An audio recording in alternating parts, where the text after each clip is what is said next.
History wears a crown, but beneath those resplendent jewels, darker tales than any fairy tale reign. Behind kings' portraits and majestic castles lie secrets hinged in betrayal, scandal, and deception. Kings were deceived, queens broke expectations, and dynasties toppled entirely, all for the whispered rumors and scandalous facts. These aren't fairy tales you heard as a child.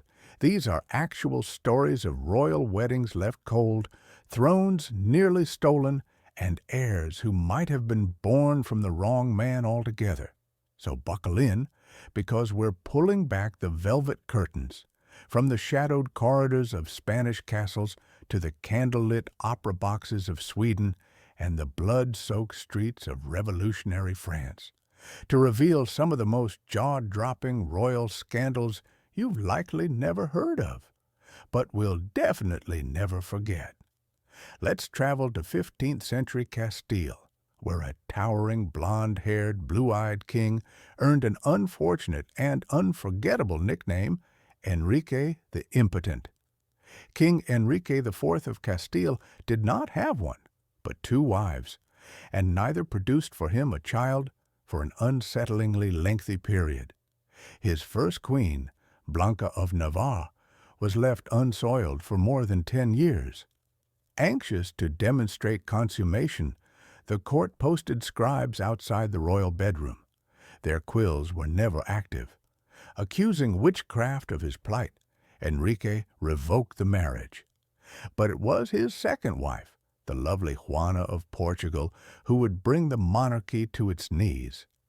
In a peculiar bid to revive his virility, Enrique resorted to an odd concoction: bull testicles and porcupine quills, and the services of an innovative Jewish physician who attempted what was a primitive form of artificial insemination. The outcome? A daughter. But her face had an unnerving likeness to Beltrán de la Cueva, the queen's dashing courtier. Courtiers whispered. They named the girl La Beltraneja. Then Juana produced 2 more offspring, sons who were not sired by the king, but by the nephew of a bishop. Scandal overflowed. Castile rose up in revolt. The crown slipped away. But it wouldn't be Juana who saved the kingdom. It was Enrique's strong-willed half-sister, Isabella. She took the throne and later married Ferdinand of Aragon. They created a united Spain and laid the groundwork for a world empire. Now back to 15th century England, a realm of blood-stained thrones, strong wills, and secrets cutting as steel. The year 1442. In Rouen, Normandy, Cecil Neville, Duchess of York, delivered a son, Edward.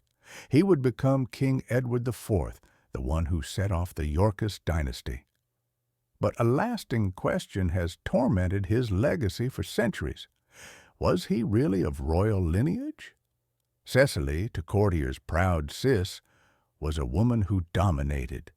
But when Edward was conceived, her husband, Richard, Duke of York, was nowhere near her, off fighting the 100 Years' War. So, if Richard wasn't present, who was? Gossip ran rampant. Some gossiped that Cecily had comforted herself in the arms of a humble archer. Might the future king have been sired by a commoner? Edward's looks didn't serve to stifle rumors. Whereas his siblings were dark and short-haired like their father, Edward stood out as unusually tall at more than 6 feet and dramatically golden-haired. He resembled a Norse god rather than a York. Even though Edward had taken the crown not by right of birth, but by force of arms, rumors of his bastardy never disappeared.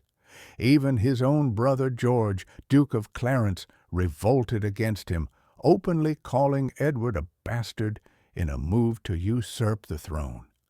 That ambition proved fatal to George. His fate?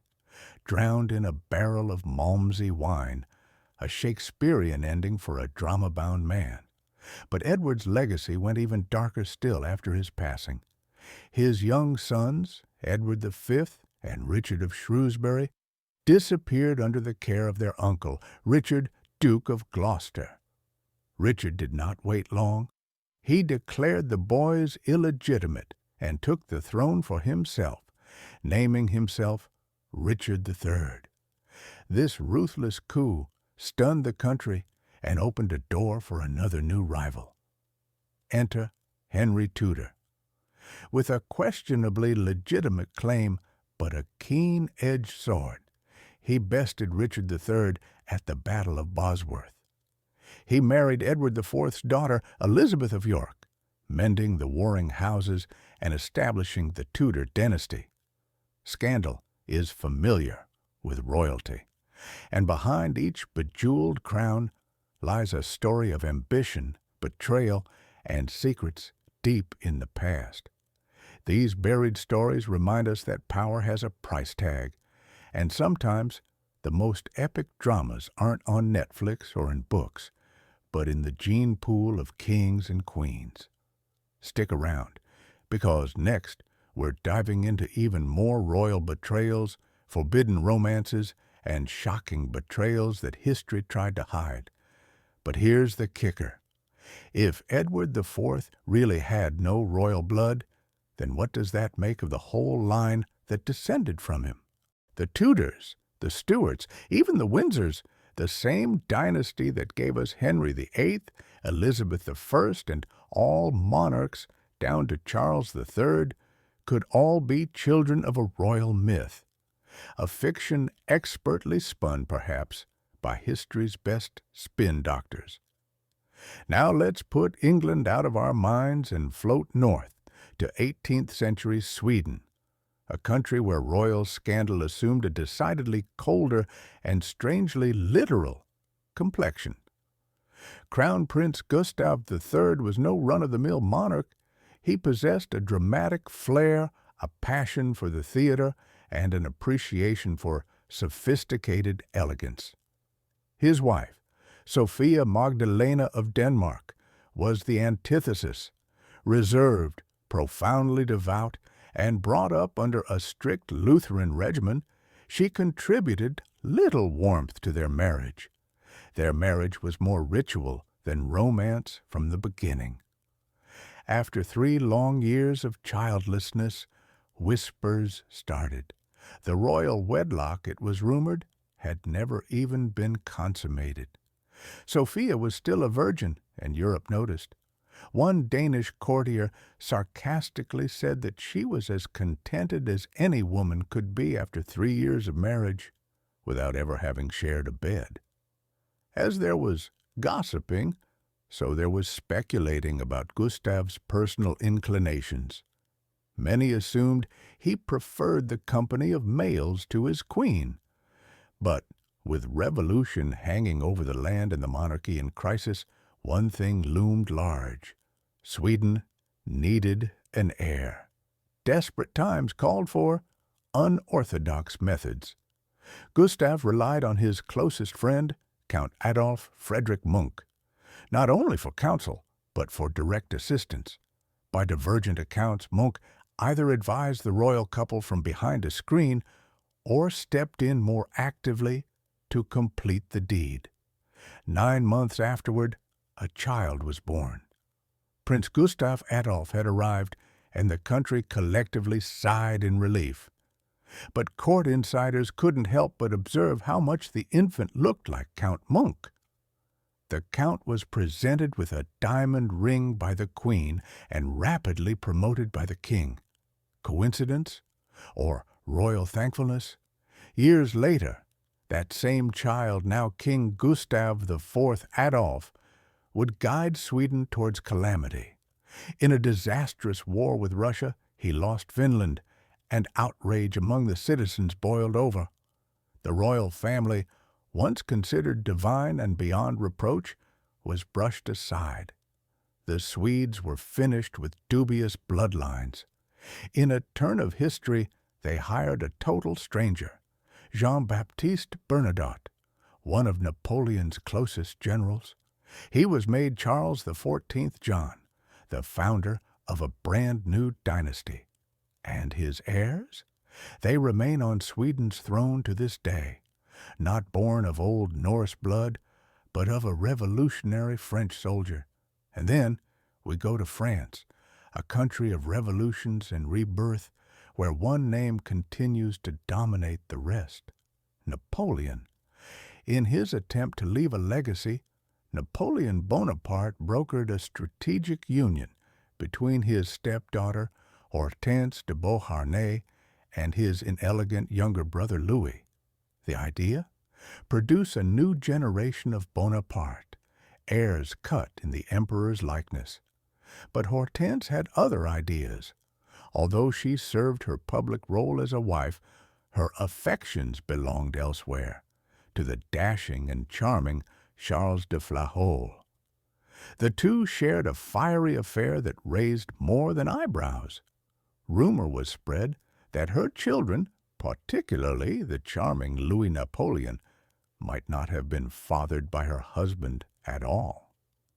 Once Napoleon's empire had fallen apart, Hortense lived in comfort in Switzerland, while her sons were raised in quiet exile.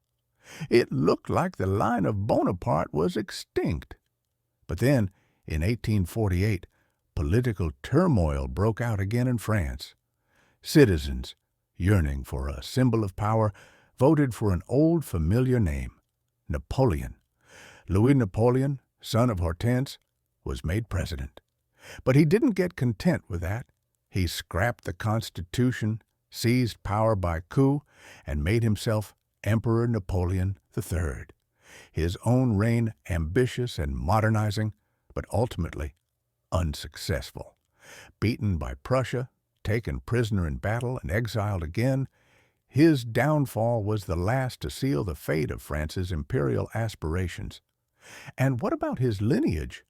Bonaparte by name, maybe, but not necessarily by blood. So what do all these royal stories have in common? English wars, Swedish rumors, and French scandals. One thin thread: legitimacy. In the private chambers and royal courts, on the battlefield, and in the back rooms, the issue of who fathered whom was not simply rumor. It made empires. It incited war. It dictated who sat on the throne and who got their head chopped off.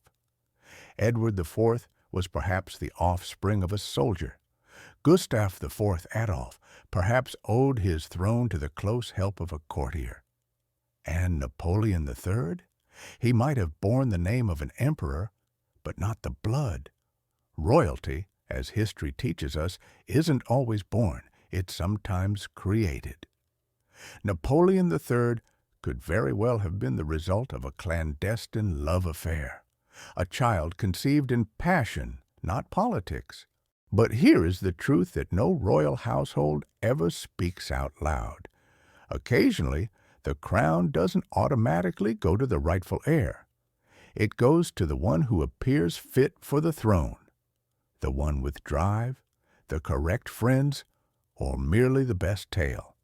Because ultimately, legitimacy is not always a matter of bloodlines. It's a matter of faith. It's a story a kingdom decides to believe, and in the realm of kings and queens, where myth and power go hand in hand, that story is always something other than the truth.